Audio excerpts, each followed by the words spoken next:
Yeah, yeah. Okay. Oh. You're all. And just look at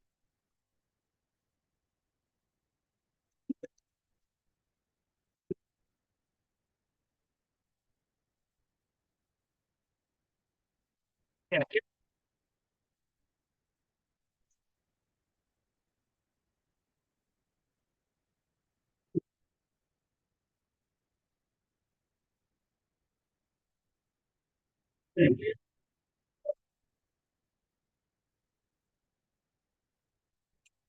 So this one, right? This is the big microphone on electric. There's no noise tonight. But how much plugged in on?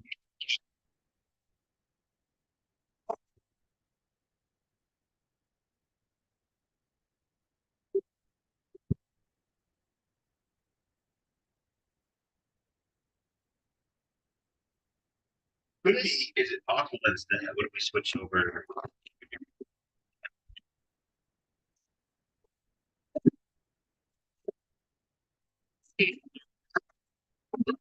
Is use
There were two things. I'm trying to see if I need another glass of water from someone else. Just me. It's all good. And you got, Yeah, Sophia's helping, and I already asked if she wanted to. She said we can we're solid. and you got the program. Typo's not. No, yeah, and Tycho's not here, and Andy's doing tech, so if there are any issues with that, I don't know. We should be. Oh, thank you.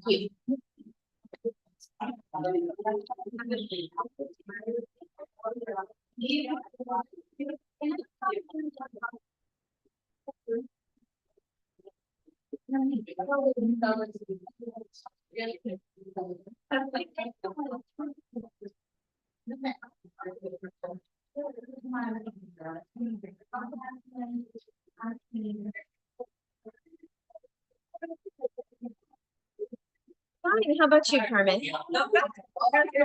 That's good. Thank you for doing the survey.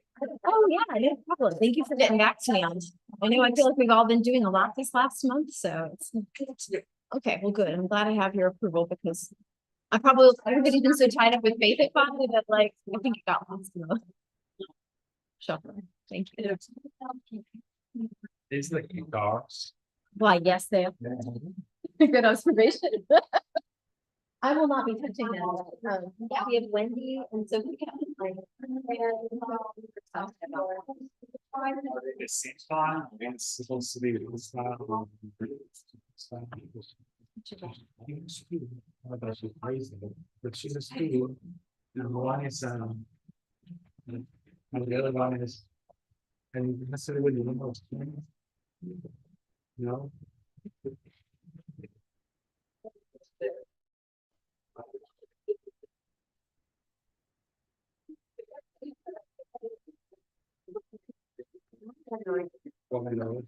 That's. Was it? Tell that you just dropped. The streets look good for, that's it. It was slightly more than that, but not much. I'm excited too. They're- yeah.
Is that ready?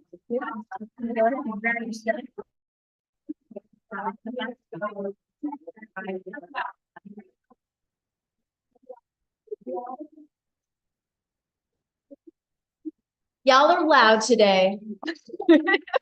I gave it an extra zing.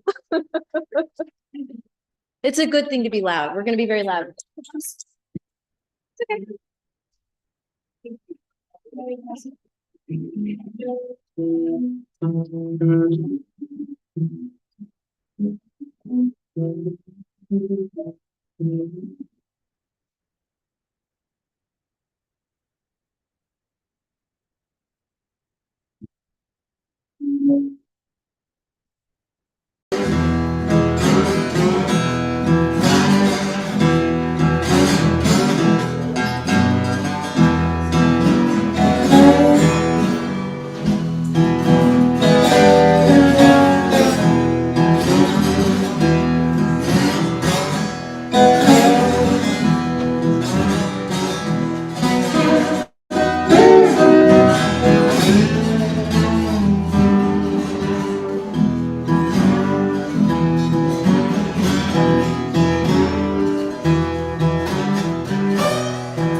welcome everybody to the Unitarian Universalist Congregation of Oxford. And as you can see, we are in for a treat today.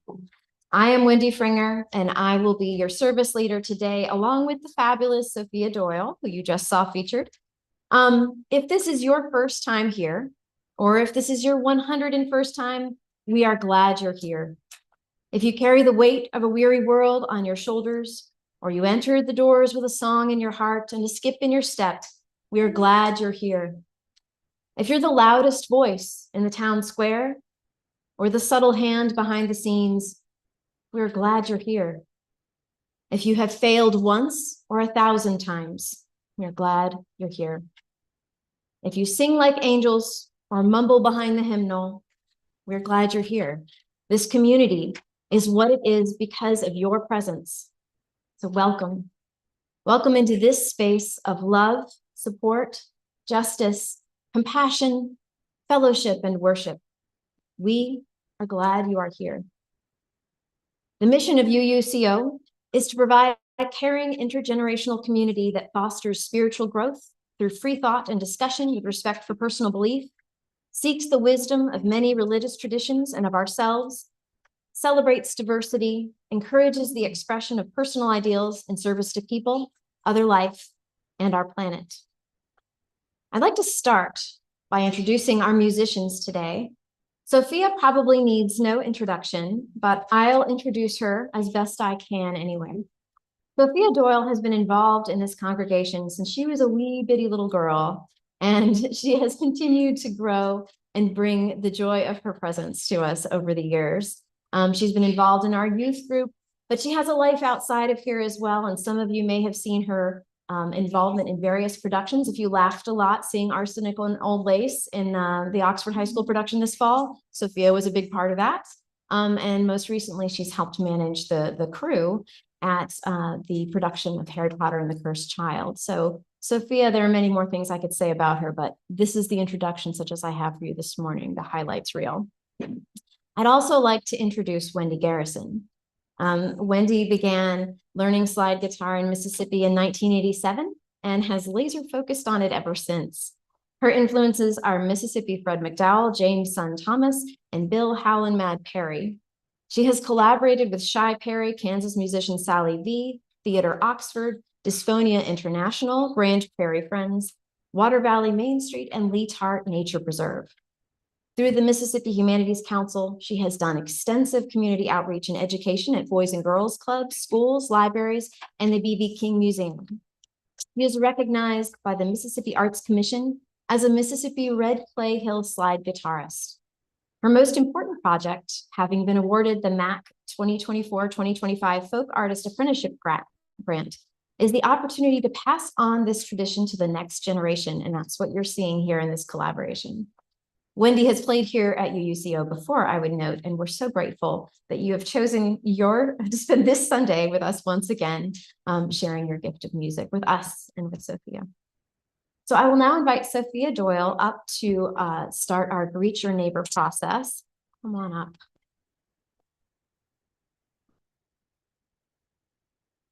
And now it's time for a moment in our service where we greet one another.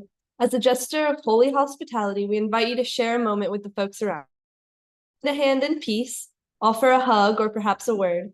As a practice of consent, if you would prefer not to engage in this ritual, simply put your hand over your heart and folks will honor your choice. And now, please turn to the person on your left and on your right and briefly greet your neighbor. Good morning.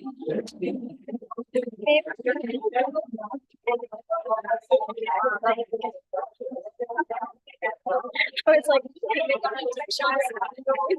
written one down.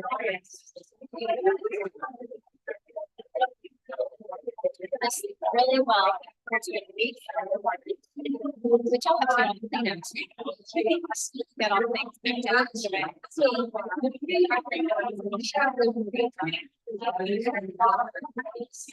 Take it ahead.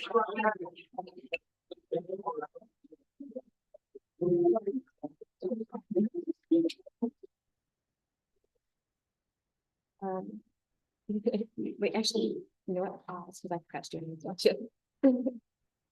Y'all, I just realized I forgot to finish my announcements. I got so carried away with my introductions, I forgot my announcements. So before we light the chalice, we're going to go ahead and do that.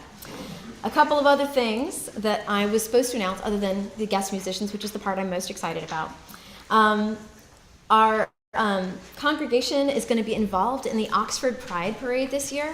We always are. So please make sure that we have already signed up. If you are interested in participating to join us in the Pride Parade this year, please let us know. You can do that by reaching out to Reverend Gail Stratton, who's over here today, or to Reverend Sarah Osborne. You could also probably tell Cheryl Conley in the back, but make sure you tell somebody because we're trying to get a sense of how many folks want to do this so we can plan and prepare.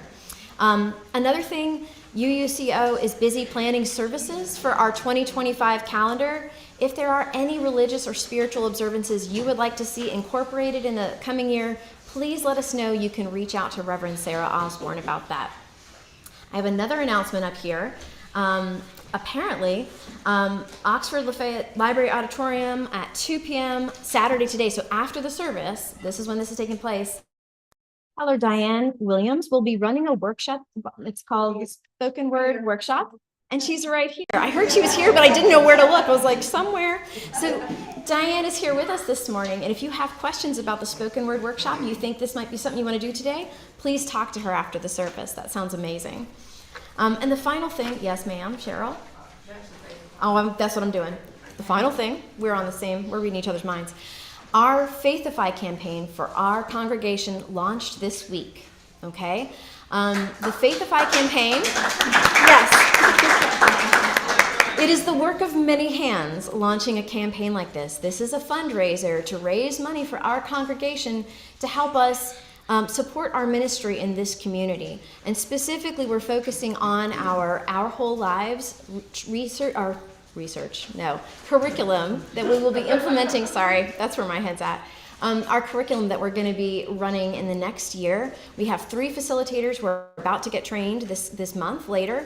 And so we're so excited that we're going to be able to offer this really amazing, sort of decades-long, award-winning curriculum that introduces youth to information about gender and sexuality that is informative, it is fact-based, and it is based in our values as a congregation. We will be doing this outreach. This campaign is an all-or-nothing campaign, though.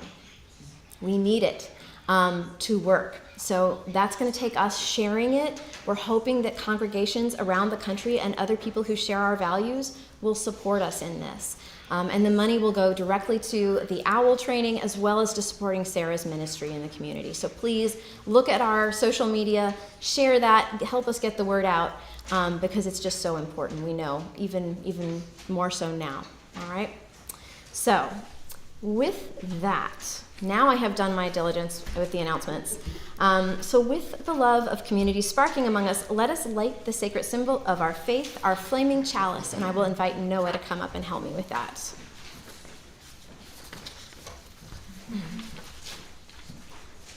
Thank you. Our lighting the chalice words come to us from Jennifer McLaughlin. As the first hint of green begins to peek through the barren ground, as that little sprig grows into a healthy stem, as that stem grows into a stalk and forms a bud, as that bud slowly opens with each new day to form a yellow daffodil, let us be like that first hint of green, renewed by the warmth of the sun's rays and ready to emerge with a new energy, ready to face the day. We light this chalice to bring a glimmer of that warmth into our space. Did you manage? It's not working? Well, here, let's try it again this time. Can't light it if it snuffs itself, right? There we go.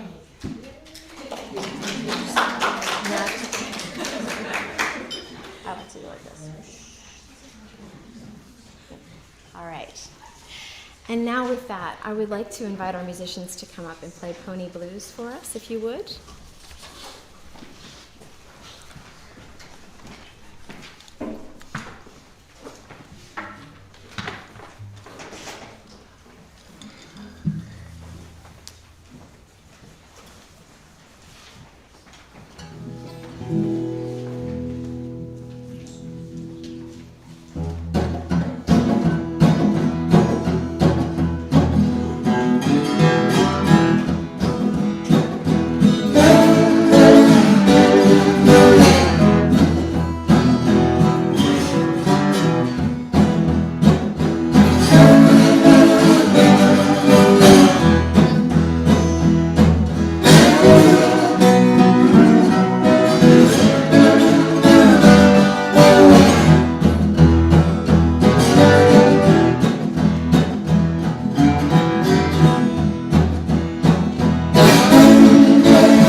And now our opening words. They're from the poem Becoming Human by Simon J. Ortiz. We are given permission by the responsibility we accept and carry out. Nothing more, nothing less. People are not born. They are made when they become human beings within ritual, tradition, purpose, responsibility. Therefore, as humans, this we do. Sun, Father, begins red in the east. Stand and be humble. Red through trees, moments changing each instant into the next change, each change tied to the next. To be human is to have a sense of being within self. Sun, red, trees. Our hearts seeing inward and outward, accepting. Stand and be humble. The more names you have, the more of a person you become. And I'd like to invite Sophia forward now to read to us. If any of you were here back in April when we had my friend Carrie Ann Fuqua come and present on her art, she was referencing emergent strategies, and she talked a little bit about dandelions, you may remember, and weeds. So this is a piece from the philosopher who has inspired her so much. A mushroom is a toxin transformer. A dandelion is a community of healers waiting to spread. What are we as humans? What is our function in the universe? One thing I have observed, when we are engaged in acts of love, we humans are at our best and most resilient. The love in romance makes us want to be better people. The love of children makes us want to change our whole lives to meet their needs. The love of family that makes us drop everything to take care of them. The love of community that makes us work tirelessly with broken hearts. Perhaps humans' core function is to love. Love leads us to observe in a much deeper way than any other emotion. I think of how delightful it is to see something new in my lover's face, something they may only know from inside as a feeling. If love were the central practice of a new generation of organizers and spiritual leaders, it would have a massive impact on what we consider organizing. If the goal was to increase love rather than winning or dominating a constant opponent, I think we could actually imagine liberation from constant oppression. We would suddenly be seeing everything we do, everything we meet, not through the tactical eye of war, but through eyes of love. We would see that there's no such thing as a blank canvas, an empty land, or a new idea, but everywhere there's a complex, ancient, fertile ground full of potential. In the framework of emergence, the whole is a mirror of the parts. Actual, the health of the cell is the health of the species and of the planet. There are examples of emergence everywhere. Birds don't make a plan to migrate, raising resources to fund their way, packing for scarce times, mapping out their pit stops. They feel a call in their bodies that they must go, and they follow it, responding to each other, each bringing their adaptations. There's no art to flocking. There's an art to flocking, staying separate enough not to crowd each other, aligned enough to maintain a shared direction, and cohesive enough to always move towards each other, responding to destiny together. Destiny is a calling that creates a beautiful journey. Emergence is beyond what the sum of its parts could even imagine. A group of caterpillars or nymphs might not see flight in their future, but it's inevitable. It's destiny. Oak trees don't set an intention to listen to each other better or agree to hold tight to each other when the next storm comes. Under the earth, always, they reach for each other. They grow such that their roots are intertwined and create a system of strength that is as resilient on a sunny day as it is in a hurricane. Dandelions don't know whether they are a weed or a brilliance, but each seed can create a field of dandelions. We are invited to be that prolific and to return fertility to the soil around us. Cells may not know civilization is possible. They don't amass as many units as they can sign up to be the same. No, they grow until they split, complexify, then they interact and intersect and discover their purpose. I am a lung cell, a tongue cell, and they serve it. And they die. And what emerges from these cycles are complex organisms, systems, movements, societies. Nothing is wasted or failure. Emergence is a system that makes use of everything in the narrative process. Thank you.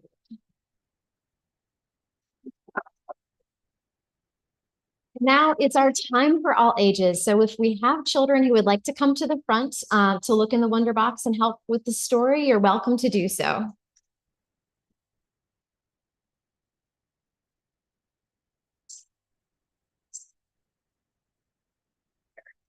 All right. So I have a Wonder Box. I want someone who would volunteer and like come open this and take something out of it. Oh, but fantastic. Can you take something out and tell us what that is? A lion. It's a lion. Excellent. Thank you. Could you set the lion right here for me? Perfect. Okay, we have some other things. Pick out one of these things, would you? Oh, we got more letters. What's that?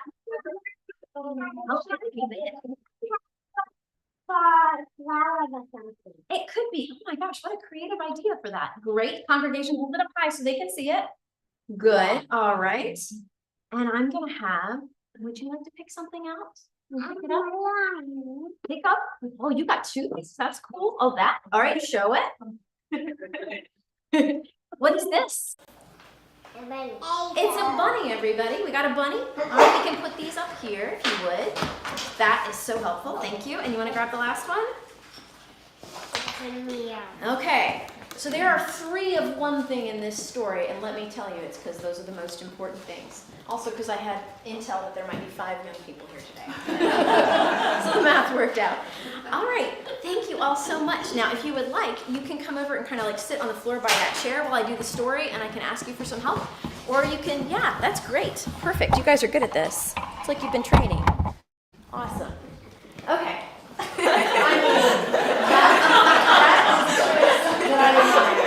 This is the power position, and we're going to talk about choices like that later. So I appreciate the demonstration. This is good.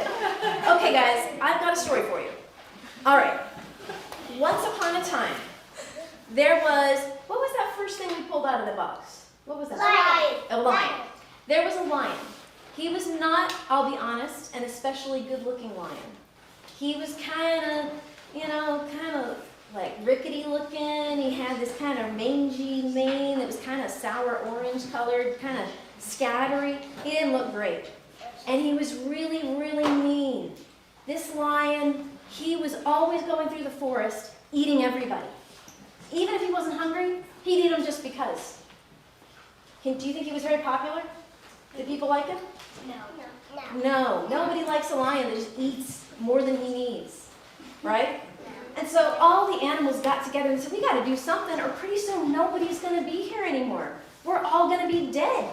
What do we do? So they gathered together to solve the problem. And what would you do? Get what? Yeah? Well, they decided, all right, let's do this. We're going to compromise. He does need to stay alive, but he's doing too much. We will send him 1 animal a day. That's reasonable. Okay? I don't know if it is. I would do it. But they said, we'll send 1 animal a day. If you just stay in your cave, we don't want to look at you. We don't want to see you in your scraggly mane. Just stay in there where we don't have to look at you. We'll do 1 animal. He said, oh, okay. I get to be lazy, can watch my TV or whatever. It's cool. Cool. I'll stay in there. So the lion got all cozy in there, and they sent him animals. But one day, a very tiny rabbit was the animal who was chosen. And now, I need you guys to tell me how you would feel. If you were that rabbit, how would you feel? Sad. I would feel sad. I would feel scared.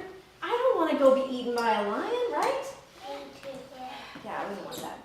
And so, but the rabbit had to go. So he started on his way. Can you show me, what does a rabbit do? I need a demonstration. Perfect. This is what he did. Now, do you think he went fast or slow? Slow. Real slow. In fact, he thought, if I go real slow, I have to go, but I'm going to do it as slow as possible so I can use my brains and think of a plan. Not my donkey. He's not? He doesn't have a dog. No, he doesn't. He doesn't have a dog. So he started hopping along very slowly, and by the time he got there, it was almost nighttime, and he had a plan. He said to the rabbit, or he said to the lion, "Oh, I finally got here. Oh, I'm so sorry I'm so late." And that lion, let me tell you, he didn't like waiting. He was mad. And he said, "Why'd they send me just a little puny rabbit like you? I've been waiting all day. I'm so hungry. I need a lot more than one rabbit." And he said, "Oh, but they tried. They sent 6 of us, but I'm the only one who survived." And the lion said, "Really?" And he said, "Yes. You know, there were 6 of us, but another lion attacked us on our way here. He ate all 5 of the others. And then I told him, 'You can't do that because the king, the real king, that's who we're for.' And that lion said, 'I should come tell you, he's the new king, not you.'" Oh, how do you think the lion felt about that? Mad. He was mad. He was super mad, in fact. He said, "Who is this guy? He's not the king, I am. Show him to me." And the little rabbit said, "Okay, but it's really far out. He lives in a cave in the woods." And so he led the lion all the way to a well in the woods. Now, what is in a well? Water. If you look Water. at water in a well, what do you see? Your face. Your face. Face. A mirror, right? And I went on the deck and I put my face over. You did, that's right. I mean, yeah, if you do that, you can look and you can see. So he looked in, and the lion, what do you think saw? He saw himself. And the rabbit said, that's him down there, you better go get him." What do you think the rabbit, or the lion did? He went down the well. Now, we all know that's a not very smart thing to do, right? He went down the well. And the rabbit, what do you think he did? He went back to the animal. He went home, yeah. He was like, "I'm done, work is done here. We're not gonna see that lion again. It's all over." So there you go. That's how the little rabbit tricked the lion and saved his own life and everybody else's too. Thank you guys for that. I appreciate you helping me with that. Good job. You guys can go back, but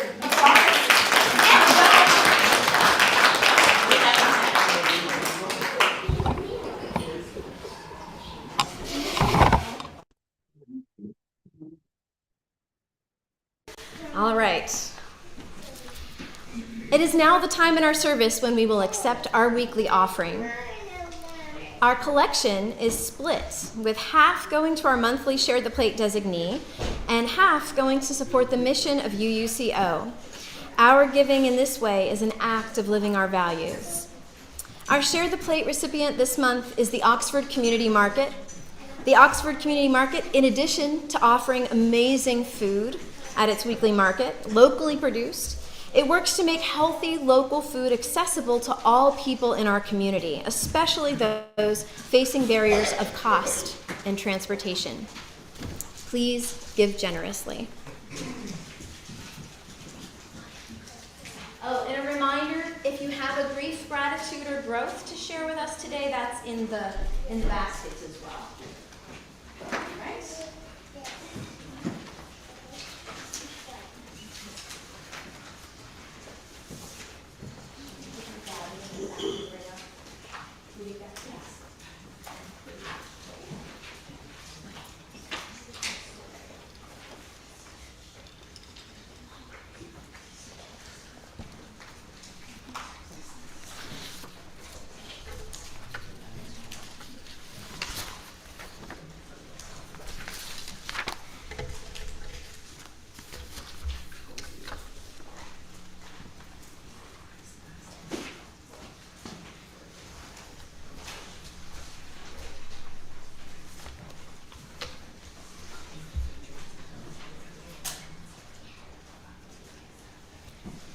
While the basket finishes going around, I'm going to ask Olive Thomas to come forward, please.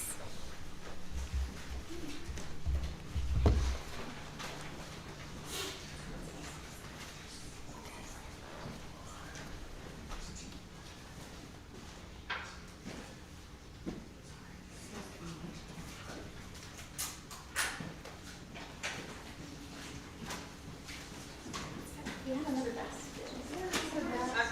Another basket's back here.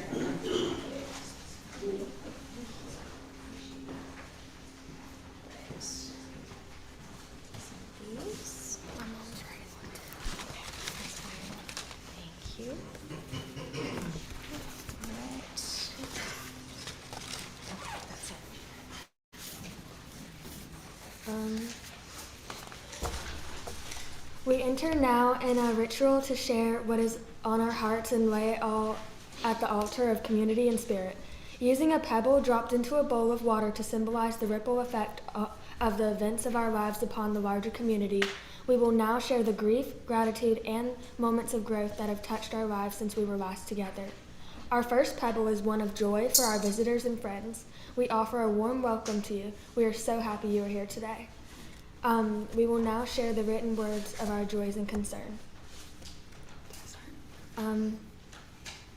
There's a gratitude, and it says, sun is out and spring is here. Yes. From Sebastian, it's a grief and a gratitude. Harry Potter is closed. From James, it's a grief and a gratitude for Muslim neighbors and friends starting their holy month of fasting and reflection, Ramadan, wishing them a merciful fast, Ramadan Kareem, for NWS and NOAA workers who lost their very important jobs as we move into tornado season.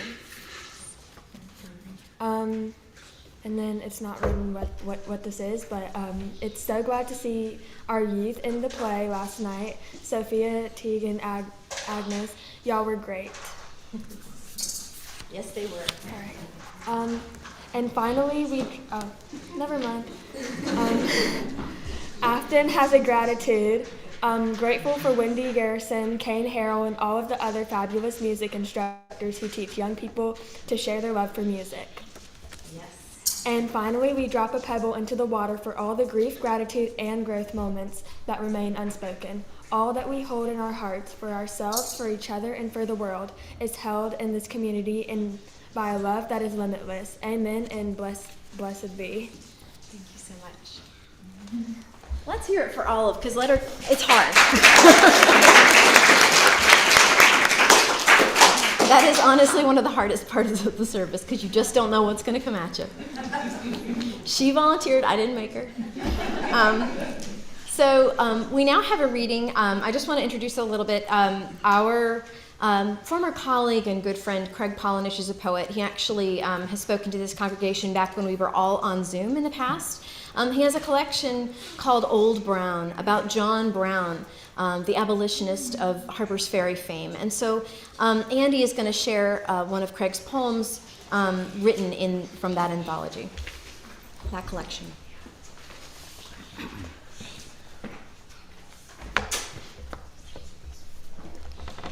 Let there be a God.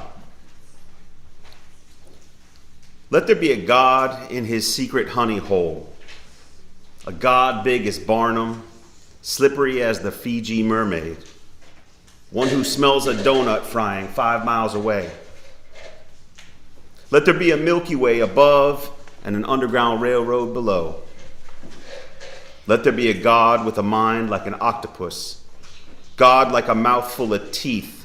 Like a stropped razor, a God of tea, not coffee, a God without butter. Let there be a lantern in the house above the river. Let there be a God of shearing and lambing, the dead rising in cairns, the dead reminding us of the dead to come. A God who reads the placenta for rips and tears, who returns the prolapsed uterus to the spent body, a God who keeps the weasel out of the moonlit coop, the fox from the barn swollen with hay, who bottles lightning in glass globes staked along the barn roof's ridgelines. Let there be a God like Drano, a God whose bales of wool are weighted with wattle. He parts the Ohio at the Marietta, trips the traps, opens the irons. He's covered in the scars of righteousness. He takes his silence on the Sabbath, heals the grub worm. Let there be a lantern in the house above the river.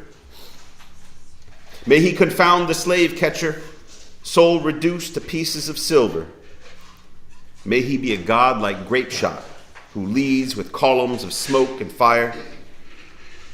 May God's pea-sized heart be hard enough for the elect to feel beneath their many mattresses a willing God to carpet bomb a generation of hearts and minds. Let him be a God of 2 tablets. Let him walk his flock through the dip. Let him keep his own counsel. And let there always be a lantern in the house above the river. Thanks.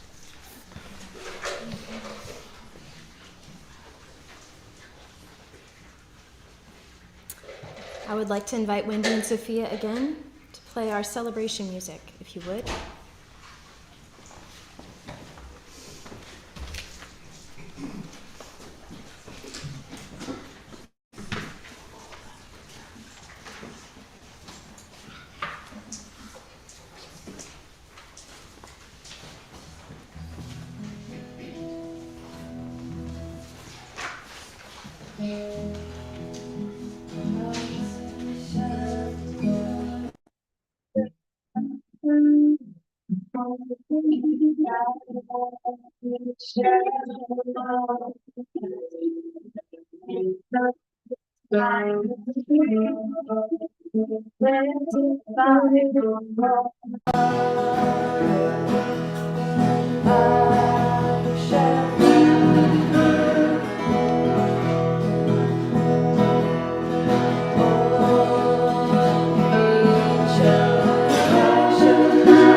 Hello, everyone. I hope you're all doing well today.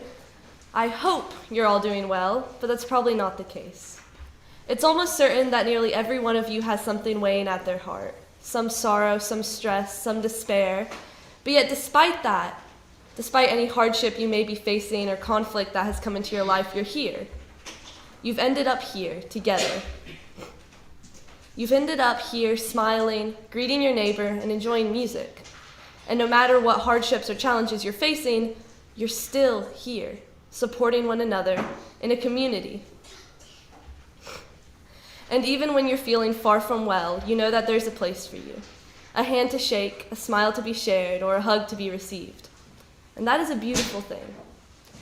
Have you ever heard the saying, you have to have the blues to sing the blues? Well, we'll come back to that. But first, what is slide guitar? Well, it's an iconic sound in blues music, and blues music in turn is the groundstone to a world of music. It is the basis of many different branches all around the world and is a very famed genre of music. When you're playing, it's tuned differently than a normal guitar, and a typical slide guitar has strings that are far raised off the neck, which is very unusual for guitar. Normally you want strings that are close and you can hold them down. It's also played with a slide that rests on your pinky finger and glides across the strings. So how did it come to be? How did such a famous music get born? Well, like I said, a good guitar has strings close down to the neck of the guitar, very different than a blues guitar. The original guitars that blues were played on were not very nice, very well-off guitars owned by rich, wealthy musicians. They were cheap guitars, and they didn't sound probably all that great. So what do? You improvise. You break off the bottle of a neck, place it on your pinky, and slide it across the strings. And that's how you got blues guitar. Now, I got to see Libby Ray Watson speak at an opening for the Mississippi Blues Archive at Ole Miss. And she talked about her journey in meeting different blues artists. In particular, she told one story where she traveled to the Mississippi Delta to try to find Big Joe Williams, a famous blues musician. She wanted to learn from him. She describes meeting him in her song Big Joe, which I was lucky enough to hear. But I'll summarize that song for you. She goes to the middle of nowhere, Mississippi, and asks a gas station worker for directions. He tells her that she'll find Big Joe sitting in his car under the shade of a tree. Sure enough, she goes to his trailer, and there he is sitting in his car under the shade of the tree, which is a much cooler alternative to his trailer, which doesn't have any AC. In the middle of nowhere, she meets this master blues musician sitting in his rundown car under a tree. She tells many other stories of going to find similar artists, asking at a gas station if anyone knows this famous musician whose name is known around the world, and getting the response, "You're looking at him," or "They live down by the river." These famous people whose names are known, but not their faces. Blues is a music born out of hardship, out of a feeling of not being known. So then what's my story? How did I, someone who objectively hasn't faced many hardships, end up playing blues guitar? Well, I grew up on a farm in the Mississippi Delta-ish area, and I'm sure many people in this congregation can remember seeing me probably about this tall running around at drum circles or bonfires or at music festivals. Now, I wanted to play guitar, and I also wanted to play piano, and I ended up going with piano. And I was not good at that. It did not last very long. So then, just about a little over a year ago now, I wanted to play guitar. So I found this old guitar in my dad's closet, and I started teaching myself. And at one point, I was like, I feel like I've gotten where I can get on my own, so I want to find a teacher. None of this was slide guitar related. I never intended to learn slide guitar. But my dad said, I know somebody who is a really, really good guitarist in our community. And so he connected me to Wendy. And she came over and we did a little lesson, and she is well beyond the point of just teaching lessons. So we're like, we'll do a lesson or two and then kind of see how it goes from there. And afterwards she said, there's this grant we could apply for from the Mississippi Arts Commission to do an apprenticeship. And I was like, are you kidding? That's so cool. You're such a cool person. You're so good at guitar. Can I please learn from you? So we applied for that grant, and we ended up getting it. And that was how many months ago? It was last year about this time. Last year about this time. So then over the summer, we found out that we got the grant, and I began taking lessons from her. And when we were playing slide, although I never intended on learning slide guitar, I did feel that I could kind of connect to it. I could draw back on growing up on a farm in the Mississippi Delta, drum circles and bonfires, and I realized that slide guitar, although I hadn't had a name to it, had been around me my whole life. And even when I faced challenges, even if they were small and not quite the giant challenges that the people who started blues have faced, I could still kind of draw back on that music and relate to that a little bit. Since then, I've got to perform with Wendy at many different places and venues. And it's brought me just a world of joy to play this music with her. I've met so many incredible people, I've performed so many amazing places, and it's been such a great opportunity for me. So I don't think I've really had any great despairs in my life that I can draw on to have the blues, to sing the blues. But I know that when I do inevitably face those challenges, I'll now have something I can turn to, some kind of music I can use to help get me through that. Thank you.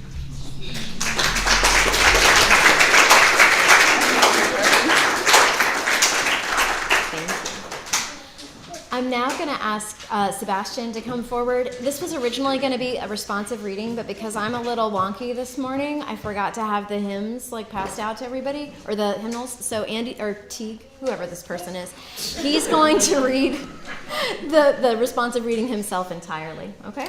That way you don't have to just imagine the words in your heads.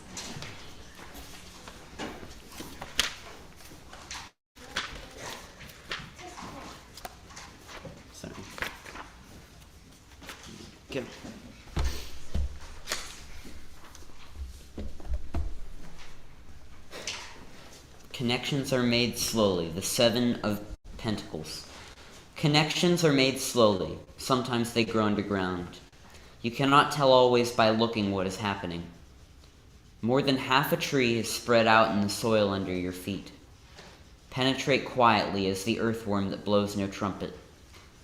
Fight persistently as the creeper that brings down the tree. Spread like the squash plant that overruns the garden. Gnaw in the dark and use the sun to make sugar. Weave real connections, create real nodes, build real houses. Live a life you can endure. Make love that is loving.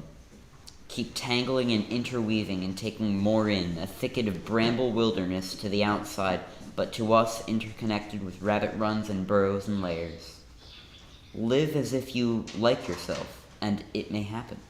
Reach out, keep reaching out, keep bringing in. This is how we are going to live for a long time, not always. For every gardener knows that after the digging, after the planting, after the long season of tending and growth, the harvest comes. March Piercy.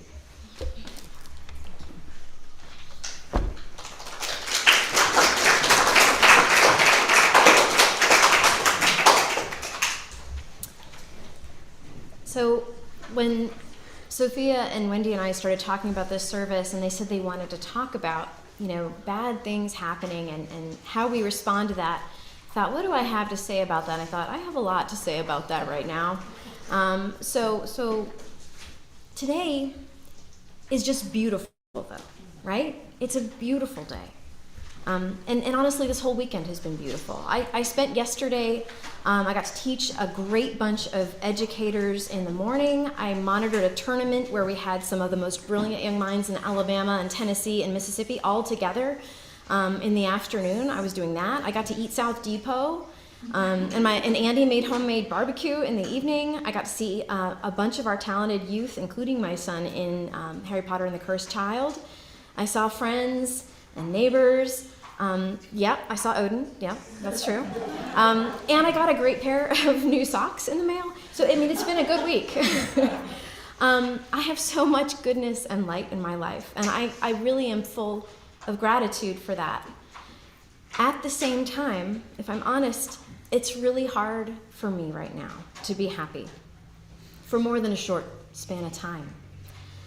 Things are bad, and I feel it in my body, even when I try to focus my mind elsewhere. Just because in my little circle things are good doesn't mean that outside of that things aren't happening that I don't want to happen. They've happened in my life. They're happening more broadly. How are we supposed to respond to all of this?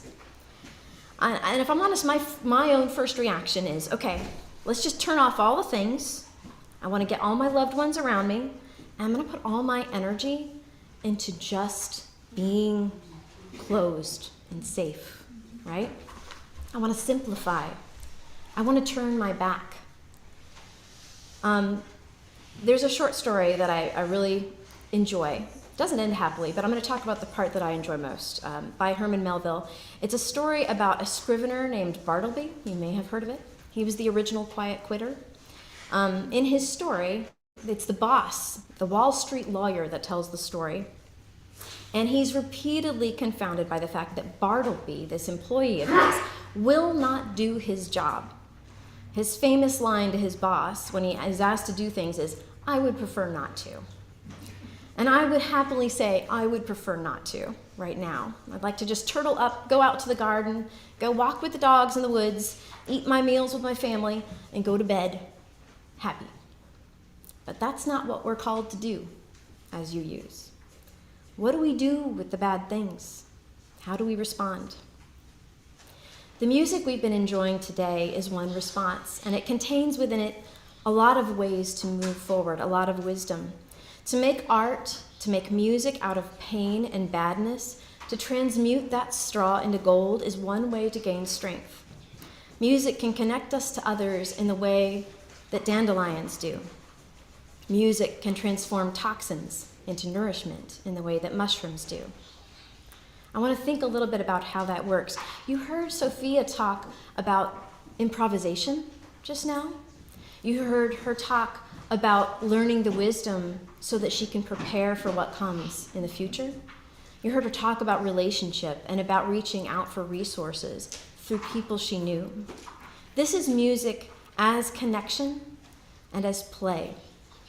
As dandelions spreading across the lawn, rising in all directions, unstoppable in the wind, which blows wherever it wishes. What might it look like in my life, in your life, to join with that wind and spread our seeds in all directions?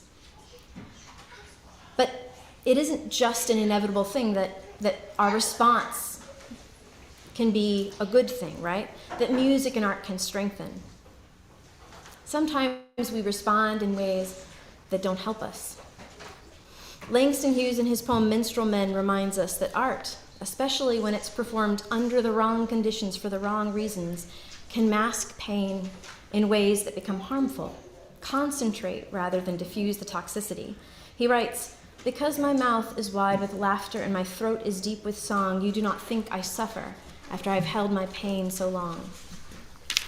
In fact, Hughes' minstrel is so successful in hiding his pain that his audience doesn't respond to it. They don't know that he dies. We are called to make music and remain engaged with the world, but that music and that engagement must be in the service of our own purposes, joined together with those of organizations and institutions that lend them meaning and direction and that honor our intentions and our talent. This is how we get stronger. When we evaluate the use of our talents and contribute them to that larger cause, we ask ourselves, am I serving the deeper good here? Or am I serving the appearance of good? Am I doing or am I pleasing? Am I being or am I performing? The music Wendy and Sophia have shared with us today, by calling us into our hearts and into our bodies, into fellowship with others who have savored these melodies and these words, they remind us to align our actions with our felt sense of what is right, to relax into our power and be. We will roll and tumble. Things will be hard. And in the end also, we shall not be moved. We are called to stand where we are. For me, this place right here helps me stay oriented, helps me stand, makes all the craziness of the world come into focus, so that how I respond is something bigger. It's part of that bigger thing, part of our faith, and it has meaning and a power that goes beyond just me. I mentioned Bartleby the scrivener earlier. I'm afraid you may have a bad impression of him now, but I actually love him as a character. He's just really super annoying, and I kind of like that about him when you're reading him. Bartleby also would not be moved. His refusal to do in the service of his boss is a power move, done right. You can sit in that chair, whether or not it's meant for you. You just go for it, right? It's surprising, especially given that he expects to be paid for his non-compliance at work. We've seen a bit of that same spirit recently from civil servants, who I suspect will be remembered as heroes one day if history comes out right. Music as an art invites us to play, invites us to surprise, invites us to disrupt. It teases, and then it gives us what we want, and then it teases us some more. Much of the pleasure we take in music hinges on its ability to both satisfy our expectations and surprise them, to play with our senses by leading us in one direction, then introducing something unexpected, something unrecognized, at least for a moment. Then we adjust, we see, we understand, and the tension is resolved. We follow the music where it leads, even as it plays with us. Craig Polinich's poetry is another kind of music. And if you know the beat poets like Allen Ginsberg, you know what I mean. In Let There Be a God, Polinich shows us a faith that calls for subversion of unjust systems, a fierce faith that is at once powerful or forceful and slyly subversive, a faith that plays while it destroys. Here too we see badness transmuted into something else, in this case turned on itself, or else becomes so weak it cannot stand in the face of right action. There is a lantern in the house by the river, and it'll remain there. Like the rabbit in the story, we can respond to badness with play. We can allow music to transform darkness that lightens our hearts. We can light a lantern to be seen far and wide. We can refuse to be moved. I'm so grateful to Wendy and Sophia for being with us here today. I know this week is going to have some rolling and tumbling in it. They all seem to. But in the end, after all that rolling and tumbling, I will come to rest. I will not be moved, and neither will you. All right. So I'm going to ask Noah to come forward as we release the flame. And then we will have our closing hymn, and y'all are going to have to sing now. It's finally your time to make music. So all that pent-up music you got inside, you're going to let it out. All right. This is by Allen Ginsberg. It's from his speech, Rolling Thunder. Yep. You who saw it all, or saw flashes and fragments, take from us some example. Try and get yourselves together. Clean up your act. Find your community. Pick up on some kind of redemption of your own consciousness. Become more mindful of your own friends, your own work, your own proper meditation, your own proper art, your own beauty. Go out and make it for your own eternity. All right, so we're going to sing This Land Is Your Land. You have the words in your order of service. We're expecting you to sing out loud and clear because you've been sitting on it. We gave you just one thing to do today, y'all. Just one thing.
for our congregational blessing.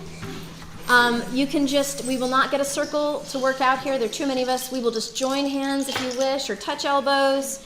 And our congregational blessing words are going to be go in peace, believe in peace, create peace, and be peace. So together, go in peace, believe in peace, create peace, be peace. And thank you once again to Wendy and Sophia. Y'all were awesome. Appreciate it.